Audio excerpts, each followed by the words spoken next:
Recently, the president, in a speech, stated that we need to have a push towards alternative energy. And it seems like we're doing that in the past few years. But what if we're pushing too hard? Is all their promises really going to outweigh the negative effects that it might have? And that's what I'm going to talk to you about today. Alternative energy, such as solar and wind, have a negative effect on the environment and people. First, it has a negative effect on the land. It has a negative effect on the living environments of animals and people, and it has a negative effect on the health of people. My first point is alternative energy requires a lot of land, specifically solar energy. When you're laying out panels and panels to supply energy for cities or homes, it needs a lot of land. The first solar plant was made in Nevada by Sempar, the electrical company. It's about 80 acres, and it gives about 10 megawatts of electricity, or 10,000 kilowatts. According to the Energy Information Administration, the average kilowatt usage in a house in America is about 908 kilowatts per hour. And the size of these homes, according to the U.S. Census Bureau, is about 2,438 square foot, or about a fifth of an acre. And, with simple math, about, how many houses can fit in 80 acres comes to about 1,400. And if you can put 1,400 homes in 80 acres and just have a regular amount of, the regular energy that we're using now, I mean, you definitely waste a lot of space with solar. With those 80 acres, the solar energy can probably power about 90 homes. So 80 acres powers 90 homes, and 1,400 homes could fit in an acre or in 80 acres on average. Another way it affects the land is we don't have that much land, so we can't really pick and choose. We can't just set up solar panels in the middle of a desert, because sometimes it might be too far away from the cities, might be too far away to tie into the current electrical system. And just recently, in the press enterprise, Janet Zimmerman had an article about one of the meetings about the new solar project in California, Solar Millennium, and how there was outcries in certain culture communities, specifically La Cuna de Alzan. They're a Native American group dedicated to protecting sacred lands, and their project proposes to go right through a really huge kind of memorial of spirit, and definitely this road that leads to a monument, and along that road there's ancient scriptures and things like that, and it's going to go right over it. And they're not paying attention to what they could potentially destroy just to give us more energy. Alternate energy also has a negative effect on living environments of animals and people. In this point, I'm going to explain wind turbines. I'm sure you might have seen them maybe driving along the road. It looks like it's a huge post, and it's got several blades on it. And some of these are available for purchase, personal use, and some people have done it. An example here that Timothy C. Barman has explained in his editorial: in Rhode Island, Joanne and John Evans have a $40,000 turbine in their lawn, in their back lawn. And it creates so much noise, according to the testimonials of certain neighbors, that it was too loud. It sounds like a freight train zooming in.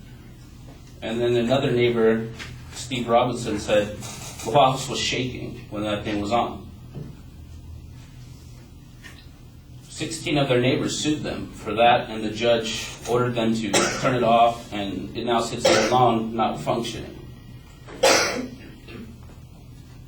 Another way that things like alternative wind energies affect the environment it actually affects animals. A lot of these wind turbines are in sections where they're like wind farms, where there's many of them grouped together.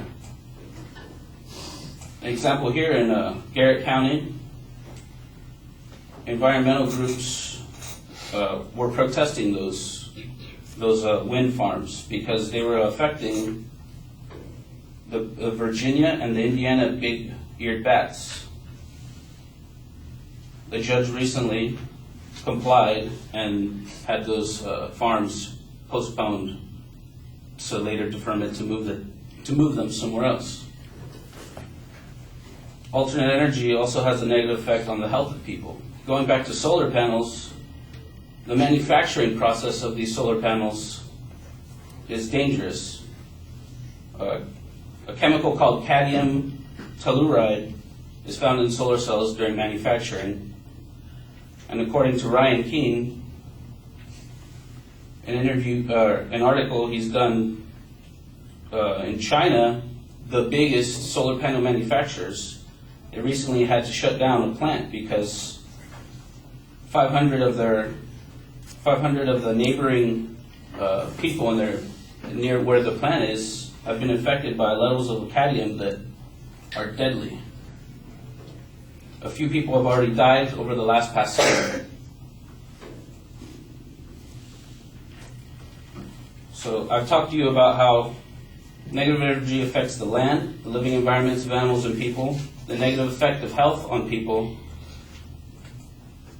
And it's no undisputed fact that we need alternative energy. But at what price are we going to pay, to have it? What are we going to leave when we're gone? Thank you.